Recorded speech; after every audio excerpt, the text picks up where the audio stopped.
Hi, hello everyone. Today I am going to say the story of the last leaf written by O. Henry. Dear students, suppose you suffer from a long-term illness 1 or 2 weeks. What should you do and what should you avoid? When we fall sick, we go to doctor for diagnosis. We take medicines on time. We take rest. We have cheerful thoughts, courage, and positive attitude. What we don't do? We don't avoid medication on time. We avoid junk foods. We do not close doors and windows. We do not lose hope and courage. These are the things we do when we fall sick or ill. Whatever problems happens in our life, we try to face it and we try to find a solution for it instead of escaping from the problems.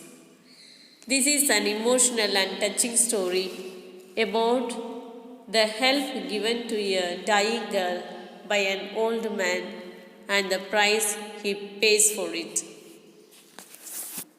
The Last Leaf by Henry is a story that revolves around two young women, Sue and Johnsy, who were struggling artists living together. Johnsy becomes ill due to pneumonia, and the doctor predicts that she may not survive for long unless she has the will to live. Johnsy is obsessed with the falling leaves of an ivy tree, and she thinks she is going to die after the last leaf falls. Sue takes the help of another artist, Behrman, who paints an ivy leaf outside her window. Sue survives, but Behrman dies as he is struck by pneumonia. Let us see in detail the story of the last leaf. The last leaf. In the poorer parts of New York, there was a colony where many struggling artists lived. Among them were Sue and Chauncey. They had come to New York from different parts of the United States. When they met, they found that they shared the same interest and they became friends. They shared a flat and set up a joint studio trying to earn a living through art. Johnsy was small, thin, and not very strong. As she spent a few months in New York, she became ill with an attack of pneumonia. In those days, it was difficult to cure pneumonia patients. Johnsy showed no signs of improvement, though Sue looked after her well.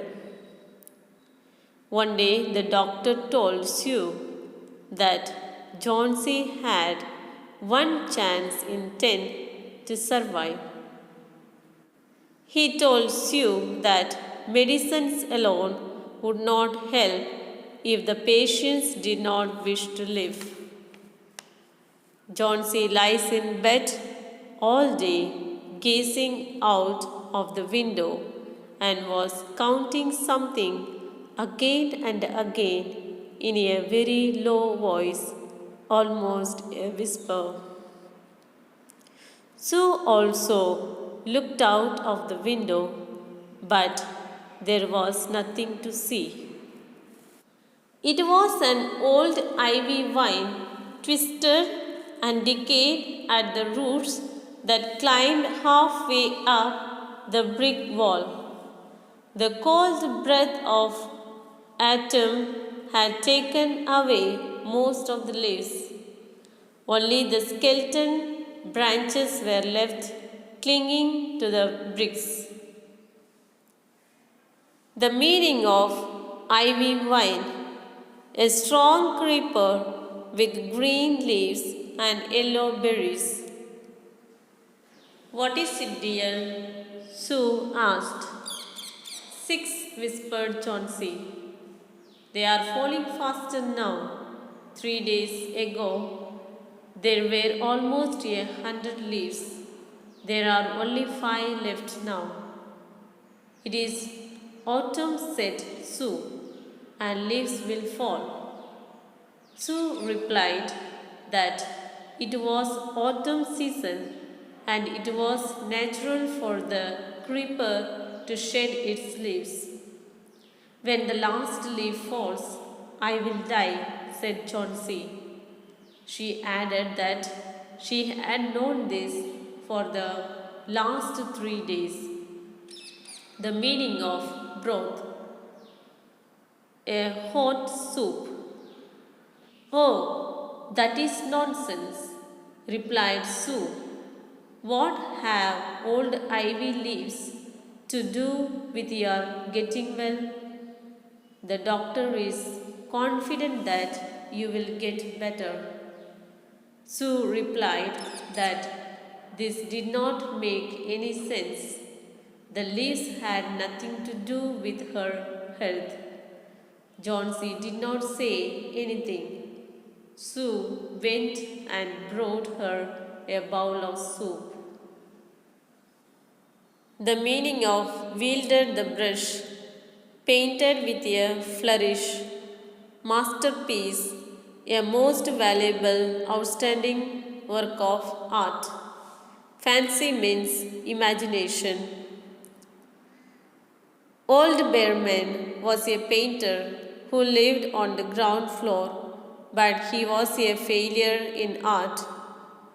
For 40 years he had wielded the brush, but had not made any money.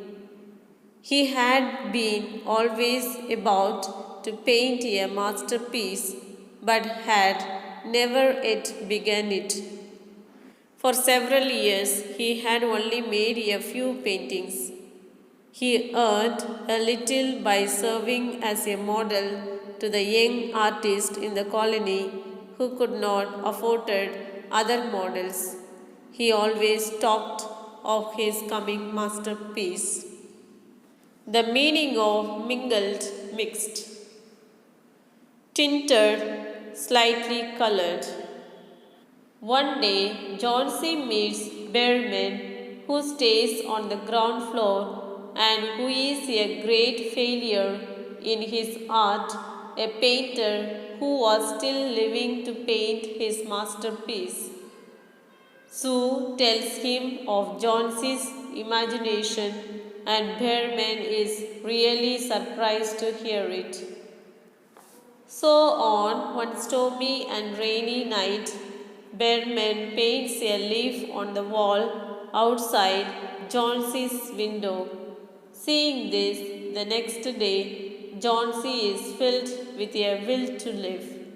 She survives.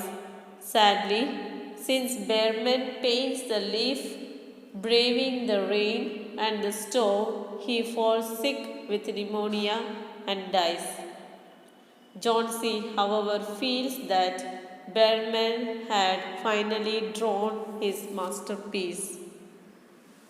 Dear students, as a human beings, we are unaware of the time of our death and other negative things. I would say that life on earth should be full of positive thoughts and prayers. We should take each day as it comes and not think or worry about what the future holds in store for us continuously. Thank you.